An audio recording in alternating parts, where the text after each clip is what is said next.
In the heart of South America, the borders we recognize today were once fluid frontiers shaped by treaties, politics, and ambition. Long before the 1800s, this region was a mosaic of indigenous civilizations, colonial interests, and contested lands. Bolivia, then part of the vast Spanish Viceroyalty of Peru, and later the Viceroyalty of the Rio de la Plata, was rich in silver and indigenous labor. Its most famous city, Potosi, stood as one of the wealthiest in the world during the 16th and 17th centuries, fueling the Spanish Empire's economy. To the east, Brazil was the crown jewel of the Portuguese Empire in the Americas. Its expansive coastline and interior jungles were carved up through exploration, missionary activity, and the expansion of cattle ranching and sugar plantations.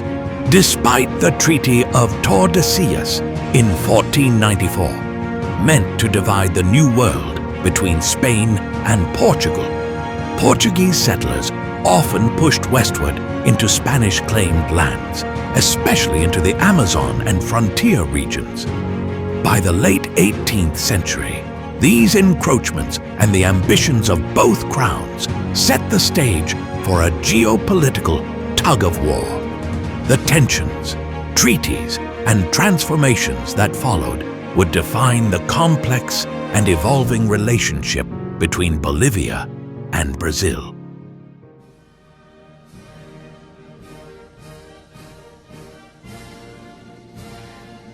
By the time Bolivia achieved its independence, Spain had been significantly weakened by the Napoleonic Wars. The Portuguese royal court had relocated to Brazil, and Portugal maintained a strategic alliance with Britain. Do you want to know the details of this conflict?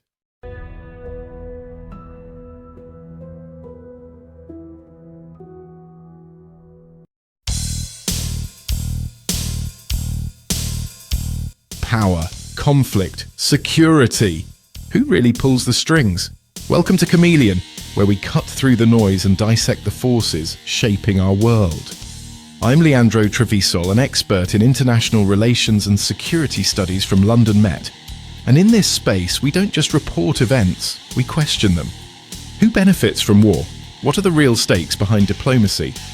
And is security ever truly about protection or control? If you're ready to challenge narratives, expose hidden agendas, and rethink global power structures, you're in the right place. Let's get into it. Our journey begins with the Treaty of Madrid, signed in 1750 between the crowns of Spain and Portugal. This landmark agreement sought to clarify and redefine the colonial boundaries in South America, replacing the earlier Treaty of Tordesillas, 1494, which had become increasingly outdated and impractical in light of new territorial realities on the ground. By recognizing the principle of iurti possidetis, he who possesses by fact possesses by right, the treaty acknowledged the de facto occupation of vast areas by Portuguese settlers, particularly the bandeirantes, who had pushed far beyond the original demarcation lines. Although the treaty did not mention Bolivia by name, since it did not exist as an independent state at the time, the shifting boundaries and colonial dynamics it helped establish would later influence the formation of Bolivia and other South American republics. The legacy of the Treaty of Madrid thus forms an important backdrop to the broader process of independence and state formation in the region during the 19th century. Fast forward to 1825. Bolivia gains independence, emerging as a new republic with vast, sparsely populated territories along its eastern frontier. Brazil, already independent since 1822, viewed these territories with growing interest, especially their fertile lands and valuable resources. Throughout the 1820s and 1830s, Brazilian settlers, driven by economic opportunity, and the promise of untapped land increasingly pushed westward into the frontier regions bordering the Amazon basin. This expansion brought them into areas that were, on paper, under Bolivian jurisdiction, territories vast, sparsely populated, and difficult to govern effectively. The weakness of Bolivian authority in these remote regions played a crucial role in facilitating this migration. Bolivia, still grappling with internal instability and the challenges of post-independent state building, lacked both the infrastructure and administrative capacity to enforce its territorial claims effectively. In early 19th century, the Spanish Empire was falling apart due to the Napoleonic Wars, while the Portuguese Empire was being pushed out of Portugal and establishing itself in Brazil. These two historical events would shape a new future for South American countries. By the late 1830s, the demographic and economic reality on the ground increasingly favored Brazil, laying the groundwork for future territorial disputes. State boundaries often failed to contain the ambitions of settlers and the realities of economic geography. Settlers established ranches, built rudimentary infrastructure, and developed informal trade networks, often linking more closely with Brazilian markets and authorities than with those of Bolivia.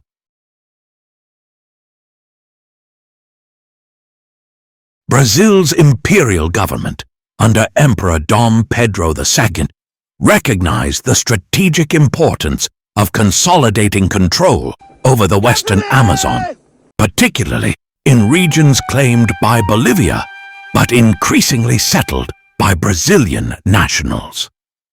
Throughout the mid-19th century, rubber extraction and trade along the Purus and Acre rivers intensified, drawing settlers from Brazil's northern provinces into areas of ambiguous sovereignty.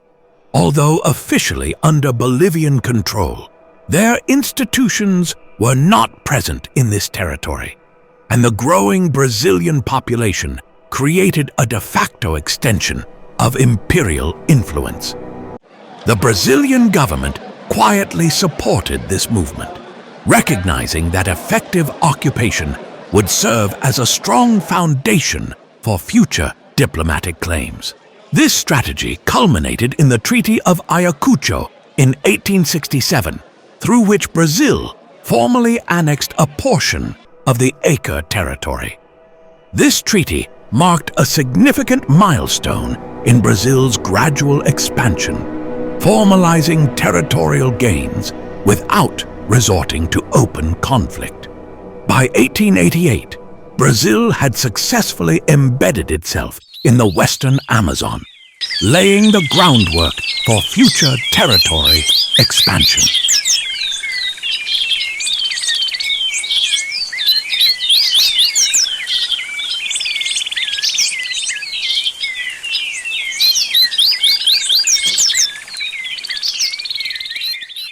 It is 1889. Brazil is at a turning point. The monarchy has been overthrown and the republic has taken its place. With this change, the empire's old expansionist ambitions is mostly dropped or just left behind. At the same time, Bolivia and Peru are dealing with political turmoil of their own, which left the region wide open and unstable. Amidst this backdrop, latex extraction was booming. As the nascent republic had little public sector involvement in the Amazon, it was the private sector that took the lead. Significant investments from Britain and the United States fueled a wave of activity, empowering Brazilian Seringueiros, rubber tappers, to push far beyond the 1867 border into uncharted and often disputed territory. And one man was trying to lead it. Luis Galvez Rodriguez de Arias. Bolivia, too, sought to capitalize on the rubber boom. With backing from American capital, Bolivian Syndicate was founded and aimed to assert control over the lucrative Acre region. However, by 1899, the demographic reality on the ground had shifted dramatically. The number of Brazilians living and working in the area had grown substantially, becoming the dominant presence in these remote, inaccessible lands. The conflict escalated significantly when Plácido de Castro, a Brazilian military leader, was appointed to organize local settlers and rubber workers into effective fighting units. Diplomatic efforts under the newly formed republic had failed, prompting a shift towards military action. Castro's forces reckoned that he had between 3,000 and 4,000 men, relied heavily on guerrilla tactics, armed primarily with Winchester rifles, Colt revolvers, machetes, and a limited supply of captured artillery.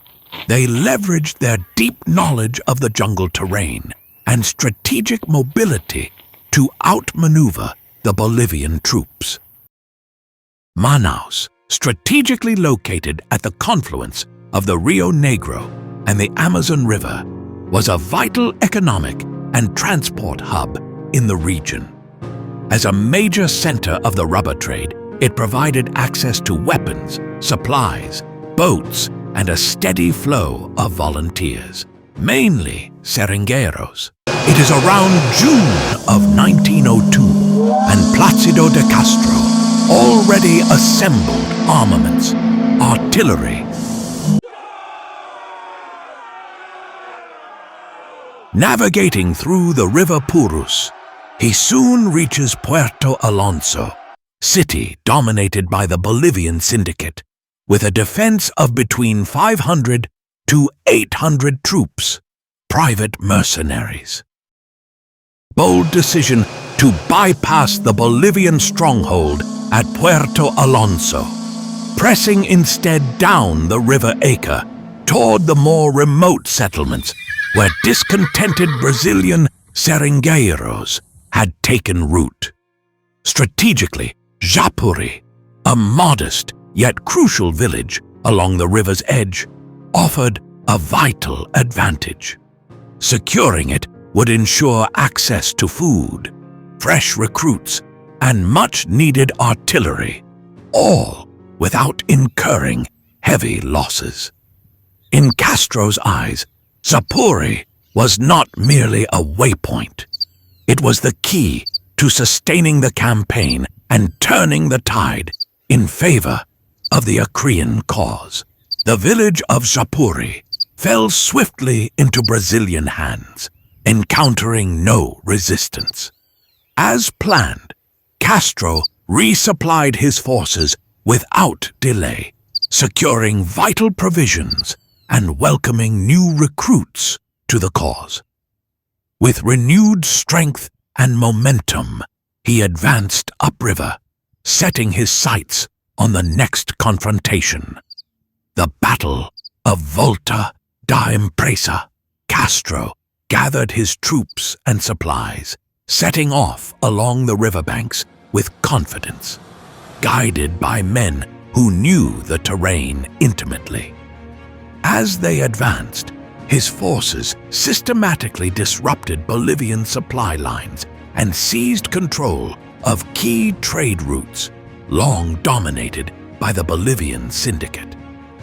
Each step forward tightened the grip on the region, weakening the enemy's hold and strengthening the momentum of the Acrean Revolution. Castro's troops launched a swift and decisive assault on the village of Volta da Empresa, catching the Bolivian forces entirely off guard. The surprise attack resulted in most of the enemy being routed or taken prisoner. Simultaneously, elements of Castro's mobile units successfully engaged smaller Bolivian detachments attempting to secure trade and supply routes, effectively cutting off all support to Puerto Alonso and further weakening the Bolivian syndicate's grip on the region. News from the southern reaches of the territory brings alarming reports. Bolivian syndicate forces are attacking Brazilian Seringueiros. With tensions escalating, Castro recognizes the urgency of the moment. He must lay siege to Puerto Alonso without delay. As the last stronghold of the Bolivian syndicate, its fall would mark a decisive blow in the struggle for Acrean control.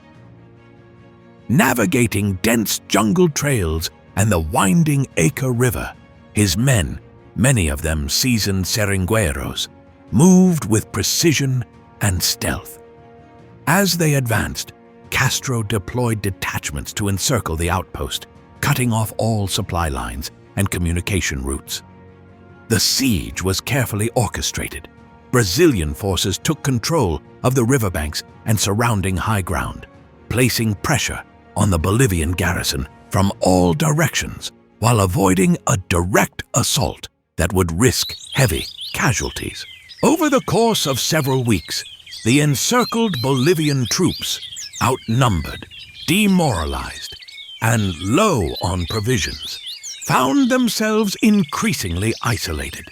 Castro maintained pressure with small-scale skirmishes and psychological tactics, exploiting the enemy's dwindling resources and will to fight. Eventually, recognizing the futility of further resistance, the Bolivian commander agreed to surrender. On January 24, 1903, Puerto Alonso capitulated, and the Acrean flag was raised.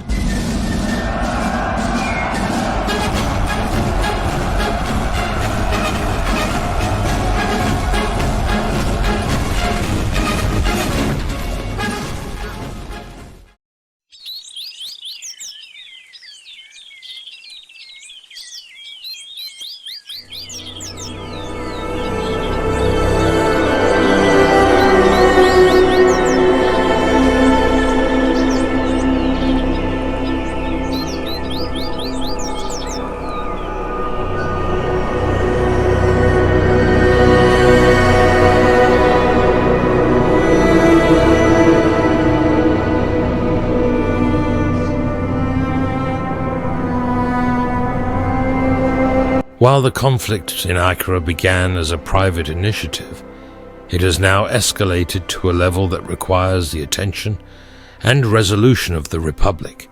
Under the Empire, territorial expansion may have been a matter of state policy.